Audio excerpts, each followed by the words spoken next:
በስመ አብ ወወልድ ወመንፈስ ቅዱስ አሐዱ አምላክ አሜን። የረቡዕ ሰይፈ ሥላሴ። አንድ አምላክ በሚሆን በአብ በወልድ በመንፈስ ቅዱስ ስም በእውነት አምናለሁ። የጌታችንና የአምላካችን የመድኃኒታችን የኢየሱስ ክርስቶስ አባት ይክበር ይመስገን። በግልጽና በስውር ስለሰጠኝ ጸጋ በየሰዓቱ ሁሉ አመሰግነዋለሁ። አቤቱ በዚች የተባረከች ዕለት ጸሎቴን ትሰማኝና ልመናዬን ትቀበለኝ ዘንድ በገናንነትህና በአስፈሪነትህ በኃያልነትህና በመለኮትነትህ እለምንሃለሁ። አቤቱ ኃጢአቴን ያስተሰርይልኝ ዘንድ የተወደደ ልጅህን ቅዱስ ሥጋውና ክቡር ለመቀበል የበቃሁ አድርገኝ። ፍርሃት በሌለባት ረድኤትህም ጠብቀኝ። አቤቱ ሰውነቴን በተንኰል ከሚፈልጓት ተንኰለኞች ሁሉ አድነኝ። ትዕቢትንና ትምክህትን፣ ቂምና ምቀኝነትን፣ ቁጣን፣ በደልን የመሳሰሉትን ክፋቶችን ሁሉ ከእኔ ላይ አርቅልኝ። አቤቱ በጌትነትህ ይቅር ባይነትህ ቸርነትህ ስውሩንና ግልጹን ታላቁንና ታናሹን ኃጢአቴን በደሌንም ሁሉ ይቅር በለኝ። አቤቱ በቅዱስ ወንጌል ትእዛዝህ መሠረት በጎዳናህ እንድሄድ አድርገኝ። አቤቱ የሰይጣንን የልቡን ክፋትና መቃጥኑንም ከኔ አርቅልኝ። እኔ ባሪያ ፍጹም ድሃና ምስኪን የተናኩና ደካማ ነኝና። አቤቱ መልካሙን ባደረግክልኝ ፈንታ የክፋትን መልስ መለስኩልህ፣ የቸርነትን ጸጋ ሰጠኸኝ። እኔ ግን ደግሜ የበደልኩ ከክፋቴ እስክመለስ ጠበቅከኝ። በእውነት ጎዳና መራኸኝ፣ እኔ ግን ከኃጢአት አልተመለስኩም። አሁንም አቤቱ እንደ ቸርነትህ ይቅር ትለኝና በክንፈ ረድኤትህ ትሰውረኝ ዘንድ ቅዱስ ፈቃድህን እማልዳለሁ ወይም እጠይቃለሁ። አቤቱ ጎዳናዬን በሰላምና በደህንነት አቅና። በቸርነትና በይቅርታ ከክፉ ነገር ተወግጄ መልካሙን ነገር እንድከተል አድርገኝ። ለአንተ ክብር፣ ምስጋና፣ ስግደት ይገባል ለዘላለሙ አሜን። አብ ወልድ መንፈስ ቅዱስ በአኗኗር አንድ በገጽ 3 ናቸው። አብ ወልድ መንፈስ ቅዱስ በአካል 3 በመለኮት አንድ ናቸው። አብ በአካሉ ፍጹም ነው፣ ወልድም በአካሉ ፍጹም ነው፣ መንፈስ ቅዱስም በአካሉ ፍጹም ነው። እኒህ 3 አካላት በመለኮት አንድ ናቸው። ቅዱስ ቅዱስ ቅዱስ እግዚአብሔር ኃያልና የሚያስፈራ ዓይኑ እንደ እሳት የሚነድ እርሱ አንድ ቅዱስ ነው። ቅዱስ ቅዱስ ቅዱስ እግዚአብሔር የራስ ጸጉሩ እንደ በረዶ የነጻ እንደ ሰርዲኖስና ኢያሰጲድ ዕንቁ የከበረ እሱ አንድ ቅዱስ ነው። ቅዱስ ቅዱስ ቅዱስ እግዚአብሔር የመቅደሱ አጥር በእሳት የታጠረ እርሱ አንድ ቅዱስ ነው። ቅዱስ ቅዱስ ቅዱስ እግዚአብሔር በጠላት ፊት የማይበገር እርሱ ጽኑ አዳራሽ ነው። ቅዱስ ቅዱስ ቅዱስ እግዚአብሔር ጠፈርን ያለ ምሰሶ መሬትን ያለ መሰረት ፈጥሮ ያለ ድጋፍ በቃል ብቻ ያጸና አንድ ቅዱስ ነው። ቅዱስ ቅዱስ ቅዱስ እግዚአብሔር ሁሉን በየወገኑ የሚገዛ እርሱ አንድ ቅዱስ ነው። ቅዱስ ቅዱስ ቅዱስ እግዚአብሔር መንግስቱ የማያልፍ ግዛቱም ለትውልድ ትውልድ የሚኖር እርሱ አንድ ቅዱስ ነው። ቅዱስ ቅዱስ ቅዱስ እግዚአብሔር የሦስትነቱ ሥርዓት የማይለወጥና ለሦስትነት ምስጋና የሚገባው እርሱ አንድ ቅዱስ ነው። ቅዱስ ቅዱስ ቅዱስ እግዚአብሔር መባርክት የሚላኩት ነጎድጓድ የሚያመሰግኑት እርሱ አንድ ቅዱስ ነው። ቅዱስ ቅዱስ ቅዱስ እግዚአብሔር 3 ሲሆን አንድ፣ አንድ ሲሆን 3 የሚሆን እርሱ አንድ ቅዱስ ነው። ዓለምን ካለመኖር ወደ መኖር ያመጣ እርሱ እግዚአብሔር ምስጉን ነው። ቁጣውን በቸርነቱ ባህር የሚያሰጥማት እርሱ እግዚአብሔር ምስጉን ነው። የመቅሰፍቱን እሳት በይቅርታ ውሃ የሚያጠፋ እርሱ እግዚአብሔር ምስጉን ነው። የማይቀየም የዋህ ንስሐን የሚወድ እሱ እግዚአብሔር ምስጉን ነው። ኃጢአትን በቸርነቱ ጥላ የሚሸፍን እርሱ እግዚአብሔር ምስጉን ነው። አበሳን በቸርነቱ ጉድጓድ የሚደፍን እሱ እግዚአብሔር ምስጉን ነው። በደልን በትዕግስቱ መጋረጃ የሚጋርድ እርሱ እግዚአብሔር ምስጉን ነው። ለእሱ ብቻ ምስጋና ይገባል፣ ለመንግስቱ እዘዝ ይገባል፣ ለሶስትነቱም ክብር ይገባል። ለካህሊነቱ ኃይል ይገባል። ለመለኮቱ ስልጣን ይገባል ለዘላለሙ። መለኮት በገጽ 3 ሲሆን በአንዲት ክህሎት ሰማይና ምድርን ባህርንም በውስጧ የሚገኙትን ሁሉ የፈጠረ እርሱ ነው። መለኮት በአካል 3 ሲሆን በመለኮት አንድ ነው። ስለሆነም በአንድነት ኅብረት ብርሃንን ከጨለማ የለየ እርሱ ነው። መለኮት በስሉስ አካሉ ሰውን በአርአያችንና በምሳሌያችን እንፍጠር ብሎ አዳምን የፈጠረ እርሱ ነው። ዳግመኛም ሥላሴ አዳም ከእኛ እንደ አንዱ ሆነ አሉ። የሥላሴ ምክር በጥቅመ ሰናዖር ቋንቋዎችን ለያየ። እርሱ ቅሉ አንድነታቸውንና ሦስትነታቸውን ሲያጠይቅ ኑ እንውረድ የከለዳውያንን ነገር እንበትንባቸው ብሏልና። ሥላሴ ወይም ሦስትነት ከመለኮት የአንድነት አኗኗር ሳይለወጥ በ3 ሰዎች አምሳል በቤተ አብርሃም ተስተናገደ። ይስሐቅን ለመዋጀት በበግ አምሳል ለተመሰለ መለኮት ምስጋና ይገባል። ከኤሳው ይልቅ ያዕቆብን ስነ ባህሪ ለመረጠ በመንሰላል ላይ ሆኖ ለተገለጸለት መለኮት ምስጋና ይገባል።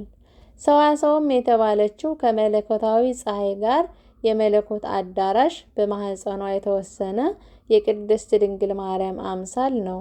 ለእርሷ በሰማይና በምድር በባህርና በቀላያት ሁሉ አገልግሎትና ምስጋና ይገባል ለዘላለሙ አሜን። ዳግመኛ ጎህ እስኪቀድ ድረስ ለዚህ ለተመረጠ ሰው ወይም ለያዕቆብ በጎበዝ ሰው አምሳል ለተገለጸ መለኮት ምስጋና ይገባል። በዚህ ጊዜ ስለ ምስጢረ ትስብእቱ ሲታገለው ሰው አምላክ ሰው ለመሆኑ ምስጢር በሰውና በእግዚአብሔር መካከል እድል ገጠመ ሲል አመለከተው። ይህንንም ቃል መሰረት በማድረግ ሁሉም ፈጸመ። በወንጌል እንደተናገረው የእግዚአብሔር ልጅ የሰው ልጅ ተብሏልና። የአንበሳ ልጅ ተብሎ ለተሰየመው መለኮት ምስጋና ይገባል። ከተሸጠ ዮሴፍ ጋር ላልተለየ መለኮት ምስጋና ይገባል። በታላቅ ኃይልና በጽኑ ክንድ 12ቱን ነገድ እስራኤል ከባርነት ነፃ ላወጣ መለኮት ምስጋና ይገባል። እርሱ ቅሉ አብ አሕዛብን በኃይሌ ይተማመናሉ፣ እውነትንም በእሱ ጸንታ ትኖራለች ብሎ እንደተናገረ። መዝራዕት የተባለ የአብ አንድ ልጅ የሚሆን ወልድ ነው። እንጨቱን ባለማቃጠል በእንጨቱ ላይ በሚታይ ነድ እሳት አምሳል ለሙሴ ለተገለጸለት የእግዚአብሔር መልእክተኛ ምስጋና ይገባል። ዕፀ ጳጦስም የተባለችው ድንግል ማርያም ስትሆን መልአከ የተባለውም የእግዚአብሔር ልጅ ነው። የአብ ቃል እርሱ መለኮታዊ አካሉ ፍጹም እሳት የሆነ የአምላክነት ባህሪ ያለው በሐር ግምጃ ላይ ተዋህዶ የሚያበራ ንጹሕ ጽሩይ ብርሃን ነው። ወልድ ልጅ በሚባል ከባህሪ አባቱ ከእግዚአብሔር አብና ከባህሪ ሕይወቱ ከእግዚአብሔር መንፈስ ቅዱስ አያንስም። እርሱ አብ በፍጹም አካሉ እግዚአብሔር ነው። የእግዚአብሔር ቃል አባት ነውና መለኮታዊ አካሉ እሳት ነበልባል ነው። አብ አባት በመሆኑ ከባህሪ ልጁ ከእግዚአብሔር ወልድና ከባህሪ ሕይወቱ ከእግዚአብሔር መንፈስ ቅዱስ አይበልጥም። እርሱም መንፈስ ቅዱስ እግዚአብሔር ነው። መለኮታዊ አካሉ ፍጹም እሳት ነው። ከአብ ከወልድ ጋር በአገዛዝ አንድ በስልጣን ትክክል ነው። እኒህ ገዢዎች በገጽ 3 በፈቃድ አንድ ናቸው። በመለኮትና በማንኛውም ስነ ባህሪ ሁሉ ፍጹም ልዩነት የለባቸውም። አንደኛው ከሁለተኛው፣ ሁለተኛው ከሶስተኛው ሳይለይ በመለኮት አንድ ናቸው እንጂ እነርሱ አንድ አምላክ ናቸው። የአብ ሕልውና ከወልድ ከመንፈስ ቅዱስ ጋር አንድ ነው። የወልድም ሕልውና ከአብ ከመንፈስ ቅዱስ ጋር አንድ ነው።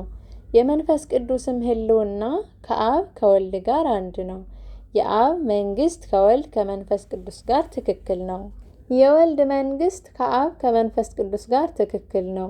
የመንፈስ ቅዱስም መንግስት ከአብና ከወልድ ጋር ትክክል ነው።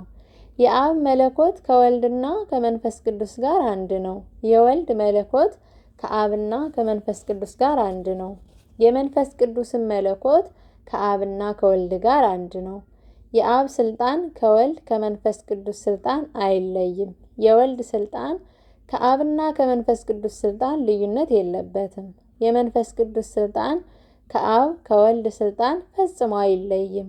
የአብ ባህሪ ከወልድ ከመንፈስ ቅዱስ ጋር አንድ ነው። የወልድ ባህሪ ከአብ ከመንፈስ ቅዱስ ጋር አንድ ነው። የመንፈስ ቅዱስ ባህሪ ከአብ ከወልድ ጋር አንድ ነው። በዚህ በሥላሴ አንድነት ስሉስ ቅዱስ ስለ ሦስትነታቸው ብለው በየጊዜውና በየሰዓቱ ለዘወትር ፈጽሞ ይቅር ይሉኝ ዘንድ እማጸናለሁ። ነፍሴንና ሥጋዬን አደራ አስጠብቃለሁ። ይቅርታቸውና ሀብተ ረድኤታቸው በሕዝበ ክርስቲያኑ ላይ ለዘላለም ይኑር፣ አሜን። ተአምር። ይቅርታቸውና ሀብተ ረድኤታቸው በወዳጃቸው በሕዝበ ክርስቲያኑ ላይ ለዘላለሙ ይደርና ስሉስ ቅዱስ ያደረጉት ተአምር ይህ ነው። እግዚአብሔርን የሚፈራ አንድ ጻድቅ ሰው በፍልስጤም ሀገር ነበር። እርሱም ቅዱሳት መጻሕፍትን የመጻፍ ችሎታ ነበረው። በጽሕፈት አዋቂነቱም ከሌሎቹ ጸሐፊዎች ሁሉ በጣም ብልጫ ያለው ነበር። ከዕለታት በአንደኛው ቀን በበጎ ሥራው የተደነቀ አንድ ሀገረ ገዥ መጥቶ አንተ ደገኛ የሆንክ ወንድሜ ሆይ ክቡር የሚሆን የሰይፈ ሥላሴ የሚባል መጽሐፍትን ትጽፍልኝ ዘንድ ወደ አንተ መጥቻለሁ በማለት ጸሐፊውን ጠየቀውና እሺ በጎ አሰኘው።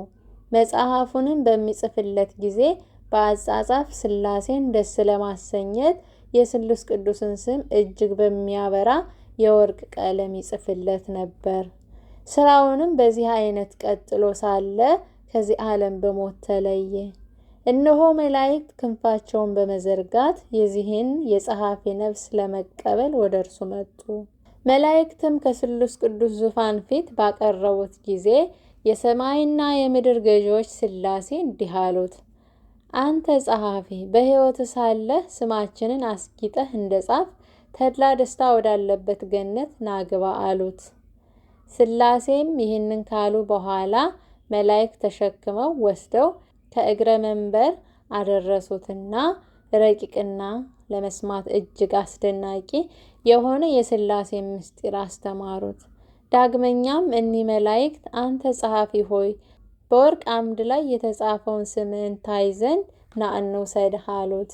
ጸሐፊውም ስሙን በተመለከተ ጊዜ ፈጽሞ ተደሰተ። ቀጥሎም ገዢዎች የሥላሴ ሆይ ምን ሥራ ሰራውላችሁና ነው የማይመጣጠነኝንና ተገቢ አይደለም ዋጋ የሰጣችሁኝ በማለት ተናገረ። ዳግመኛም ስሉስ ቅዱስ አንተ መልካም ጸሐፊ፣ አንተስ መልካሙን ሁሉ አደረክልን፣ ከአንተ በኩል የቀረ ነገር የለም። በሕይወት ሳለህ ቅዱስ መጻሕፍትን በምትጽፍበት ጊዜ ለስማችን ታላቅ ክብር ሰጥተዋልና አሉት። ይህንም ካሉት በኋላ የብርሃን መጎናጸፊያ አጎናጽፈው የወርቅ ዘውድ አቀዳጁትና ዕዝራና ሄኖክ ኤልያስን በሕይወታቸው ካሉበት በተድላ ገነት አስቀመጡት። የተወደዳችሁ ወንድሞቼ ሆይ እንግዲህ ሥላሴ በሰማይ በሕይወት አዳራሽ ያስቡን ዘንድ ስማቸውን እናክብር፣ ከፍ ከፍም እናድርግ። ዳግመኛም አሸናፊ ለሚሆን ስማቸው እንገዛ። የእሳት ሰይፋቸውን መዘው ባሉ መላእክት እጅ ይጠብቁንና ከድንገተኛ ሞት ይሰውሩን ዘንድ ይቅርታቸውና ሀብተ ረድኤታቸው ከወዳጃቸው ከሕዝበ ክርስቲያኑ ጋር ለዘላለሙ ይኑር፣ አሜን። ወስብሐት ለእግዚአብሔር። ውድ የእግዚአብሔር ቤተሰቦች እንደምን ዋላችሁ? እንደምን አደራችሁ? በያላችሁበት የዓለም ዳርቻ የእግዚአብሔር ፍጹም ሰላምታ ይድረሳችሁ።